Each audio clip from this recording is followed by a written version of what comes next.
बिस्मिल्लाहिर्रहमानिर्रहीम। Lecture 2 physics 101 हम पढ़ने लगे हैं, काइनेमेटिक्स 1। इस लेक्चर में हम डेफिनेशंस पढ़ेंगे। डिस्प्लेसमेंट होगी, डिस्टेंस हो गया, स्पीड होगी, वेलोसिटी होगी, एक्सेलरेशन होगी। सबसे पहले डिस्टेंस और या displacement. X T is called displacement and it units the position of the body. जो है ना, डिस्प्लेसमेंट जो है वो किसी भी बॉडी की पोजीशन को जाहिर करता है, ठीक है। और इसके मुकाबले में डिस्टेंस और डिस्प्लेसमेंट दोनों का है तो फासले ही है, लेकिन इनमें फ़र्क क्या है? इनमें फ़र्क जस्ट स्केलर क्वांटिटी और वेक्टर क्वांटिटी का है। डिस्टेंस जो है ना स्केलर क्वांटिटी, डिस्टेंस जो है वेक्टर क्वांटिटी होता है, और डिस्प्लेसमेंट स्केलर क्वांटिटी होता है। और डिस्प्लेसमेंट अगर पॉजिटिव हो तो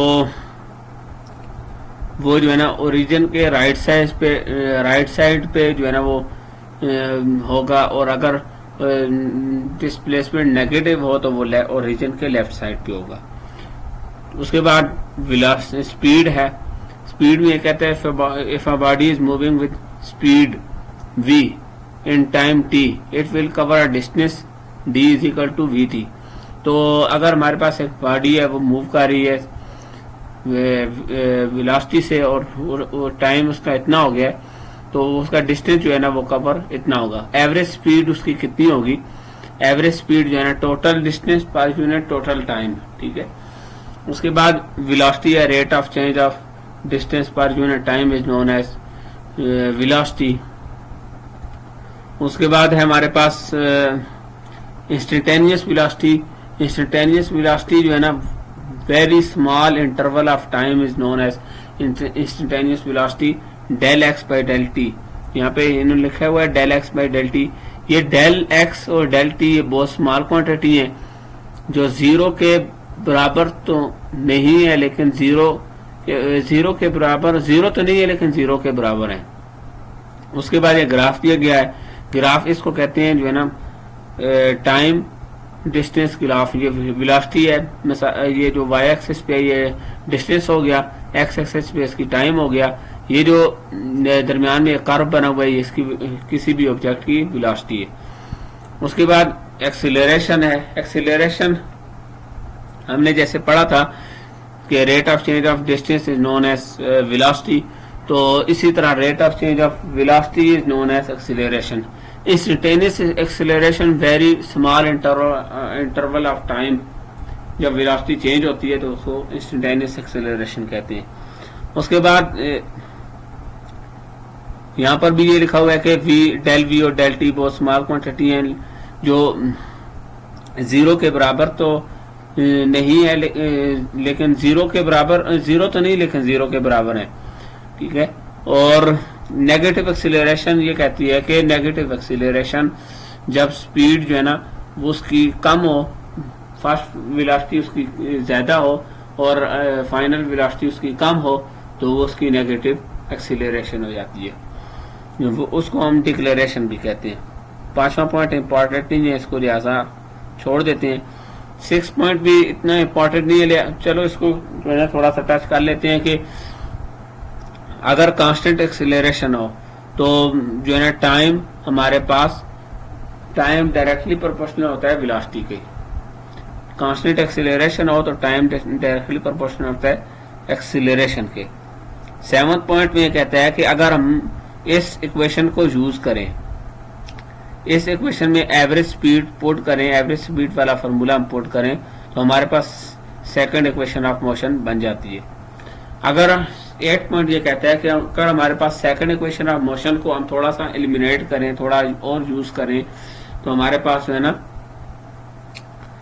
तो हमारे पास जो फार्मूला बनता है वो थर्ड इक्वेशन ऑफ मोशन बनता है, जो distance total travel distance equal to after time.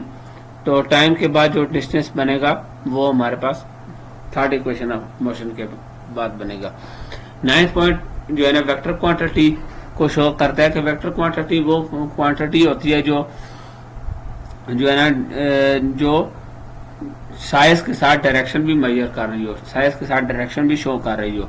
मिसाल के तौर पे मिसाल के तौर पे यहाँ पे इन्होंने जो मिसाल दी हुई है कि फाइंड प्लॉज विद सम स्पीड, तो ये सम स्पीड तक जो है ना ये स्केलर क्वांटिटी हो जाएगी। उसके बाद जो है ना अब इन सम डायरेक्शन, जब डायरेक्शन शो कर दी गई है तो ये वेक्टर क्वांटिटी होगी। 10th पॉइंट ये कहता है कि हम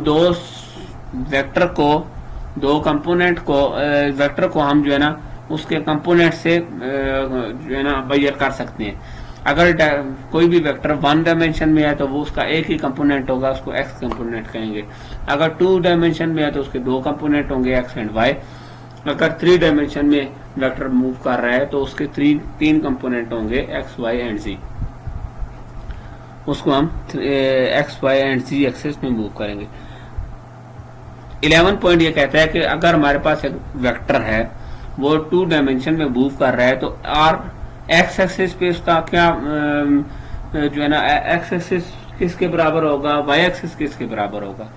आर एक्स पे वो किस तरह मूव कर रहा है और आर वाई पे किस तरह मूव कर रहा है। तो आर एक्स एक्सिस पे आर कॉस थीटा होगा, वाई एक्सिस पे आर साइन थीटा होगा। टोटल जो रिजल्टेंट होगा, टोटल वेक्टर हमारे पास जो होगा X square plus Y square is equal to R square होगा। अगर हम उसका एंगल मेजर करें कि वो किस डायरेक्शन में मूव कर रहा है तो उसके लिए हमारे पास tan theta is equal to Y by X होगा। 11 पॉइंट ये कहता है कि 12 को छोड़ दिया गया है। 13 पॉइंट ये कहता है कि हमारे पास 2 वेक्टर को हम लोग ज्योमेट्रिकली ऐड कर सकते हैं। ज्योमेट्रिकली हमारे पास ऐड कर सकते हैं कि हमारे पास एक किस तरह ऐड कर सकते हैं, bye head and tell rule.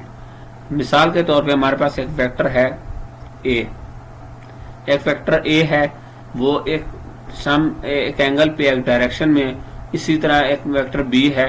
तो इसको हेड एंड टेल रूल से हम मेजर करेंगे। ए की हेड के साथ बी की टेल को अगर हम लगा दें तो जो आंसर हमारे पास आएगा वो सी होगा, वो सी हमारे पास रिजल्टेंट होगा, उसको जो है ना वो रिजल्टेंट होगा।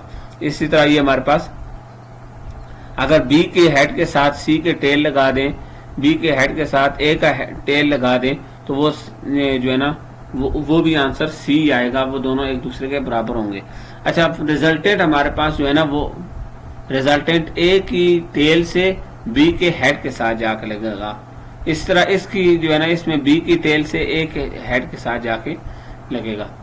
इस तरह इस लेक्चर का लास्ट पॉइंट ये कहता है कि हम 2 वेक्टर्स को ज्योमेट्रिकली ऐड कर सकते हैं। मिसाल के तौर पे हमारे पास 2 वेक्टर हैं एक्स और वाई। एक्स और वाई में जो है वो मूव कर रहे हैं। एक्स एक्सिस पे उसने 1.5 मूव किया, वाई एक्सिस पे 2.4 मूव किया। इसी तरह दूसरे वेक्टर ने जो है ना एक्स एक्सिस पे 1 है और वाई एक्सिस पे -1 है। इन दोनों को आपस में ज्योमेट्रिकली कैसे ऐड करेंगे, तो एक्स वाले को एक्स के साथ और वाई वाले को वाई के साथ ऐड कर देंगे। हमारे पास जो है ना तो आंसर आएगा 2.5 और 1.4। ये हमारे पास दो वेक्टर ज्योमेट्रिकली ऐड हो जाएंगे। ये हमारे पास जो है ना एक शॉर्ट सा लेक्चर था। उम्मीद है आपको समझ आई होगी। Thank you.